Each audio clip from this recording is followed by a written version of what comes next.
Hello, everyone. Good morning, good afternoon, good evening, as Colleen would say, making sure we get all the people all across the world. I'm Keryn Lee, and of course, I'm here with Colleen O'Brien, and we are the Two Unholy Healers.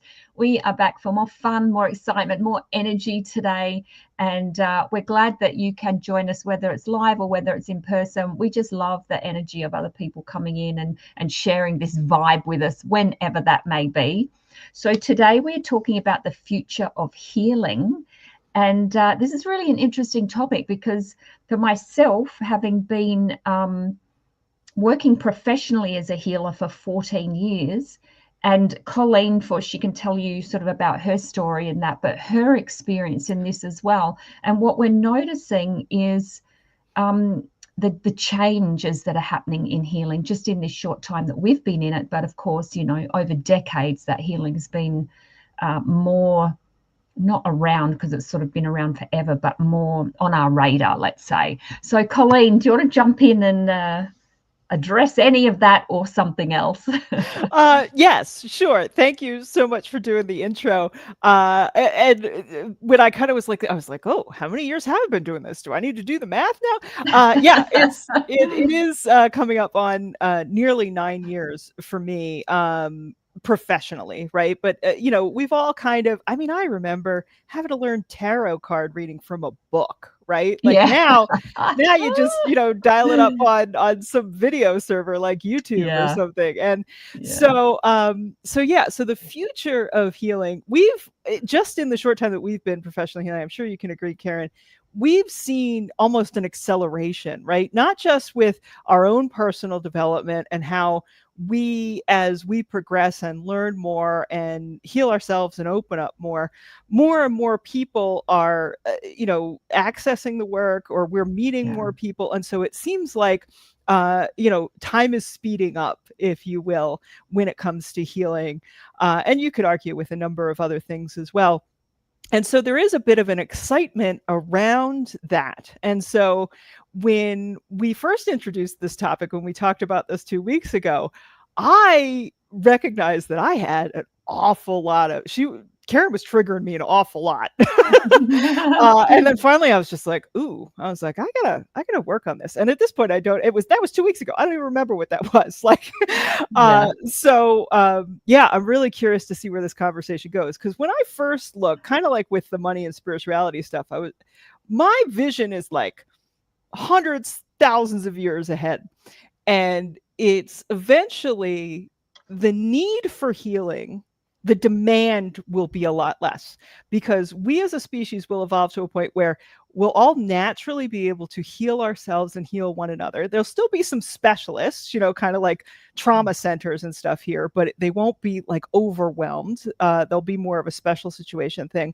But the main thing is that we as a species will evolve to the point where we will love ourselves and have so much compassion for ourselves and for others that we will not intentionally choose to be harming ourselves physically or emotionally, let alone other people. That spirit of oneness will really be embodied and practiced on a regular basis, so that we aren't be othering people and harming people and warring with other people. But as I said, that is far into the future in terms of healing. And, so more of the near future, I think the logical next step here is being able to marry the what we would call alternative or energy healing space with the more Western, medical interventions and, healing practices that are more focused on the physical, that science and mysticism coming together. Because I think together, that's where you're going to see the best outcomes for clients and patients, when you're not excluding one in favor of the other. They're actually working in harmony together. Can we just have a mic drop right there? Because do we need to say any more right now?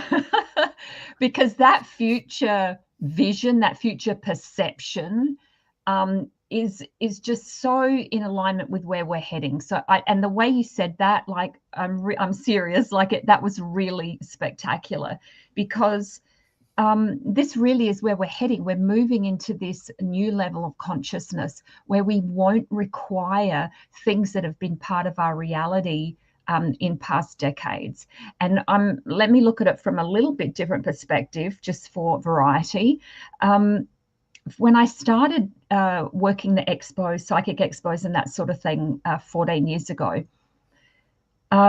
I love the way you say 14. That Australian accent. It just sounds like music to my ears when you say it that way. I don't even know how I'm saying it different, but there we go. If you like it, that's good. Forgive me for interrupting you. Please continue. Yeah, so when I started, what I was aware of as a healer, what I was aware of was a lot of psychics around me, tarot readers, psychic readers, all of this type of thing. And we had maybe 1 or 2 healers at a smaller expo, maybe 4 or 5 at one of the big expos. And there wasn't as many fairs and expos and that sort of thing as we have now. And I'm talking, of course, Adelaide, my hometown, but I'm assuming that this is relative in some respect to what's going on around the world as well. And everyone would go to the readers because they wanted their questions answered. And it wasn't long before I was guided to start doing readings as well. So I did at the expos. And this was the thing that became like the front door of my business. People would come to me because they want a reading.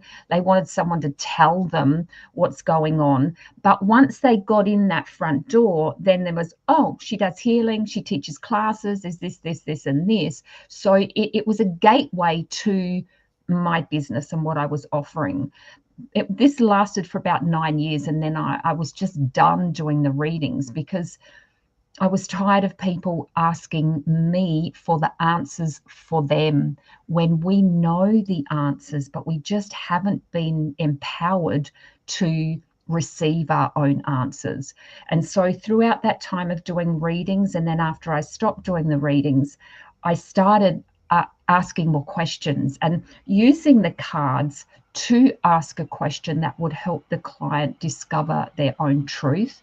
And now doing that, of course, without the cards, whether I'm doing theta or whether I'm doing access or whatever it is, or just some sort of facilitation, it is about empowering the client. And I think this is a massive change in the way healing is going to be,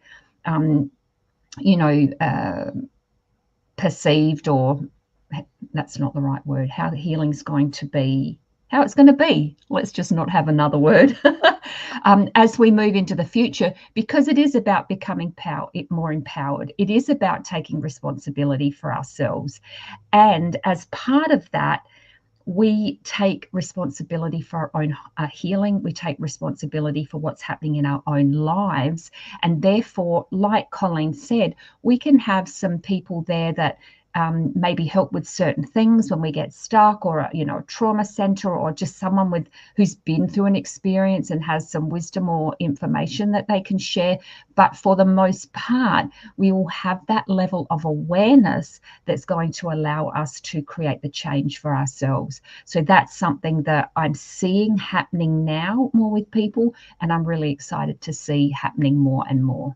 I love that, because it's almost like a leveling of the playing field, right? Yeah. The way that you were describing, hey, people wanting a reading, they wanted the answer, they're giving their power away. They're like, hey, like, I'm this lowly status, but you have this superpower. You have the gift. And you talk about this in your book about being, the chosen one or not chosen, or whatever. Yeah. And I forget whether this story is in your book or you told me this years ago, but it still sticks with me. One of these expos, you were there for healing and nobody was really coming. And so you just put up a sign, and, you had an intuition to do, like, oh, just read the cards. That's what everybody wants. Yeah. You put up a sign, and you all of a sudden you were really popular, and you were having fun, and you made back more money than you spent on that one. Even though that wasn't what you had intended to go. But even with, and I know another card reader too, she had like 40 different decks, and she got rid of them all because she was like, I'm done. I don't want to do this anymore. And I think more and more people are opening up to that. Like, what does the symbolism on those cards as a tool mean to me? Like I can read for myself, or, you know, I can contribute to this. And so there's more of a flow and back and forth. And so we co-create and we teach each other rather than expect the guru to sit at the feet of the guru and have take their word as, you know, truth or whatever. Yeah, and it does. And I would even go a step further and say that once we step into this knowingness and our awareness, we don't even need the tools. You know, we won't need the cards because it's just boom, the answers are there. And I see that more and more in my own life, and not even answers. I would say energies. You know, I'll put out there the what it is that I want to bring into my life, and then I read the energy that's coming up. You know, is this light? Does it feel joyful? Does it match the energy of what I want to create? Oh, okay, let's do that. And then if not, oh, okay, that's not the right thing at this time. So there comes this kind of inner awareness and inner knowing that doesn't even require a tool. So yeah, I think, and you know, obviously everyone's kind of at different levels at the moment, but I think that's probably where we're moving to, even and how beyond much those of that tools. has sort of been beaten out of us, right? Yeah. Like we all sort of can read energy and feel energy, and like, oh, you know, hey, there's a nice direction or a potential, or oh, I don't want to go over there, or that person just, they're kind of repellent, but oh no, they have, you know, I'm supposed to do this, you know, like you kind of get, this is what the norm is, this is what you're taught, these are the expectations, rather than trusting your own intuition or having that be another data point that you can consider. Because I think it's really, really essential to have that discernment, right? Because we can always lie to ourselves and be like, you know, hey, you know, or an inflated ego, and be like, oh, I'm right. Like, I can't, you know, they're lying or whatever. Like, no, you really need to have that discernment. And that does take practice. That does take support. And a lot of times you gotta make mistakes, right? You learn best from your mistakes rather than from somebody else telling you this is the right way to go. For whatever reason, this story is coming through. I was in graduate school, believe it or not, before I actually ever really flunked a test. I am remembering I did flunk a quiz when I was in high school, but flunking like a test that was like a major part of my grade didn't happen until I was in graduate school. And I didn't have the tools. I was in my mid 20s, like late 20s. I didn't have the tools to handle it.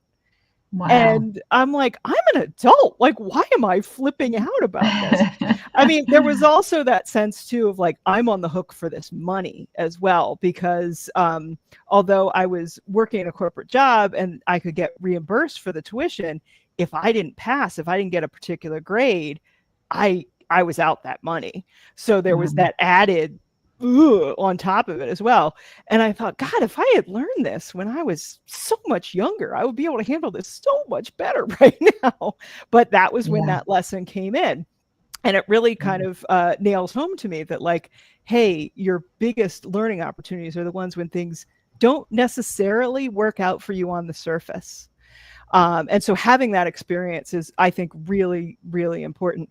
And but being able to discern, you know, I love that there are some people who can just sort of follow their intuition and you know, they don't stumble, they don't fall, they're just guided the whole time. And I'm like, I don't know how that works, man, because my head wants to be involved. Like I've been to, like I said, I've been to graduate school. I like using those tools.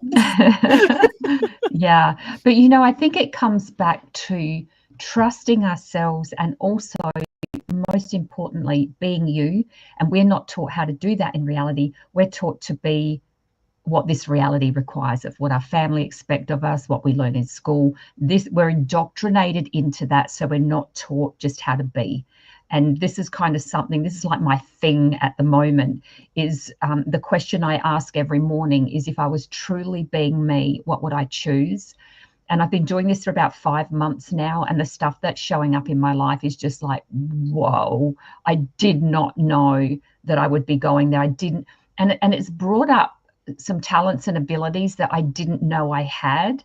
And so it makes me wonder, when we are truly being who we are without all of that baggage from this reality, like, how brilliant are we? What capacities do we have that we haven't even touched on? It's just mind-blowing and very exciting for this, in terms of the future for healing and anything else.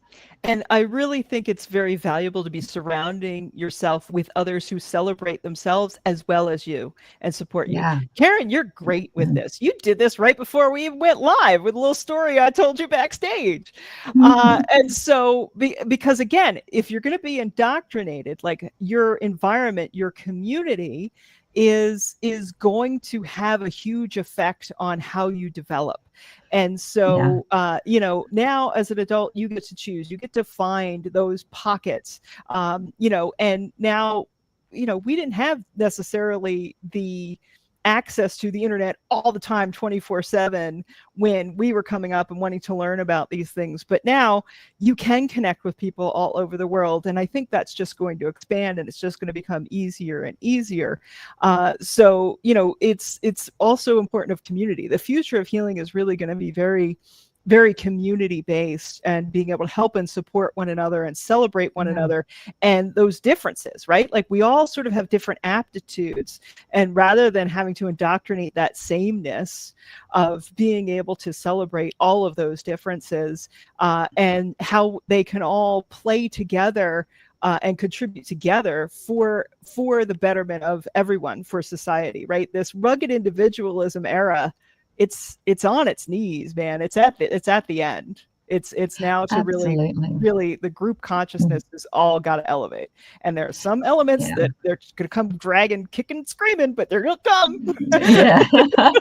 Oh, absolutely. And I think a little great tool for people to use is a little acknowledgement journal, or whatever you want to call it. Just write down something that you acknowledge about yourself every day, like something that, I did that today. And even if it's just to get out of bed for some people, or if you helped someone, or you did something, it can be something really small, or it can be something amazing. But what it does is it starts to program your mind to, I did that. Yeah, I actually did that. And to acknowledge yourself, because, as Colleen was just saying, we don't often get that from around us. And perhaps until we get to this stage where we're putting it out there and we're starting to choose to have a different reality. But as we grow up, we don't have that. We're in the family we're in, and that's that.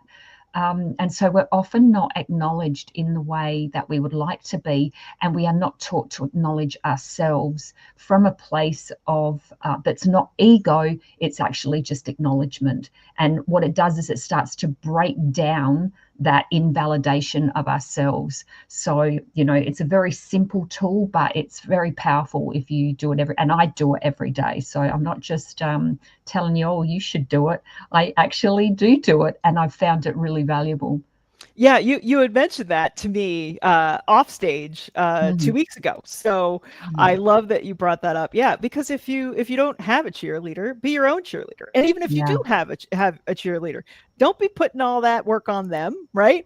It's because so often we do, like, just an act of kindness, or smiling at a cashier, or making eye contact with someone and acknowledging, like, the humanity, like, even if it's just like, oh, okay, like this guy, whatever, often that really is a significant moment for that person we're having that exchange with, and we never know, because we never get that feedback loop hearing from them directly. And so being able to acknowledge that yourself and be like, hey, I am contributing here. Like, I matter. I am doing good work on the planet, even in those very small acts. Like you said, maybe it's just, hey, I got up and I got out of bed, right? Like, like, I'm awake. Absolutely. I'm ready for the world. Like, I did a thing. I didn't, so, I got up. I did it. Brilliant. Yeah. Sorry, hun. No, go ahead. I was just going to say, and like just bringing this round to a healing perspective, I did a healing session for a lady once, and this is saying sometimes you do a reading for someone, do a healing for someone, you might never see that person again. They got what they needed and off they went. And of course, when you're working at expos, you've got boom, boom, boom, one client after another, and you don't even remember names or anything after a while. And one day I met this client, this lady who, I think she came for a healing session with me, I can't remember, and she said, I saw you like 8 years ago and you changed my life. And she explained some details, blah, blah, blah. And I thought, you know what, that's so interesting, because sometimes you do a session with someone, you don't hear from them, you don't know what happened, but you have to acknowledge yourself, like to acknowledge that you contributed to that person in some way, whether or not they received that or acknowledge that. Acknowledge the job that you did with the tools and the skills and abilities you had in that moment, etc., and then just sort of let it go. But then to have someone come back all that time later and say, you changed my life, is like, oh, okay. If you didn't acknowledge yourself back then you didn't appreciate the beauty of the moment. You didn't, as I said, you didn't acknowledge yourself for what it was, whether or not the results and consequences were available to you. So I don't know if I really got my point across there, but I hope that I was sort of saying that acknowledge yourself anyway, and then if something else comes from it, then that's the icing on the cake. Right, because you can do that for you immediately in the same day. You don't have to wait 8 years. You don't, again, everybody has free will. They may never come back to you again. Exactly. You may have changed their lives. They may have told a whole bunch of people. They may have told no one at all, let alone you. So being able to acknowledge yourself, it is very empowering. And that is where I think you will agree, Keryn. That is where we would like to see the future of healing, is that empowerment of the individuals for the greatest good of all of us together, because we're all in this together. Absolutely. And I love where our topic went today, which was really about the self-empowerment. We did have some other notes that were mentioned when we spoke about this 2 weeks ago, which was sort of the future of technology that moved us into the area, the future of healing that moved us into the area of new technologies and stuff like that. But maybe that is something for another day, because we're at time now. And I think that it was valuable just to really go into this whole empowerment element and the raising in consciousness element before we even look at what else is impacting healing in the future. So that feels like a good place to leave it for today. Colleen, did you have anything you want to add? No, and if we're talking about technology, that moves so fast, perhaps in another 2 weeks, whatever we would have said today would have been obsolete. So I love where this conversation was, and that is part of the glory of the way that we do Two Unholy Healers. It is unscripted.